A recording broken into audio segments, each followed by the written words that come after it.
L'esprit de compétition ne disparaît jamais.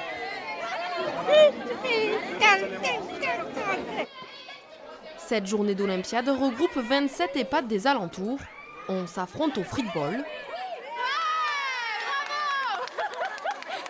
Voici le tout premier championnat organisé. Les 180 résidents présents s'entraînent depuis des mois et découvrent leurs adversaires. C'est la première fois qu'on fait un truc comme ça, quoi. En plus, c'était intéressant. C'était intéressant parce que tous les matchs ils finissaient comme ça. C'est serré. Ah, c'est serré, oui. Je les vois en fait sourire et ils se prennent au jeu, voilà. Ils ont un esprit en fait de compétition, même plus que nous des fois. Donc voilà, là je viens de le voir au free-ball, ils lâchaient rien. Bon, on a perdu d'un petit point, mais c'est comme ça. Il faut dire qu'il y a de l'enjeu. Les gagnants remportent un baptême en hélicoptère.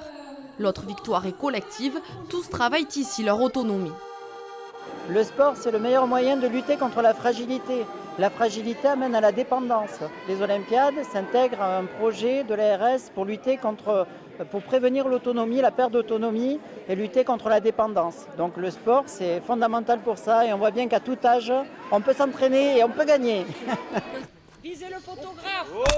Certains savent encore bien viser, pratique pour essayer la vingtaine d'autres activités comme le lancer d'espadrilles. Ça nous change surtout du quotidien, ça nous fait voir autre chose, pas forcément des choses qu'on sait faire ou qu'on a fait.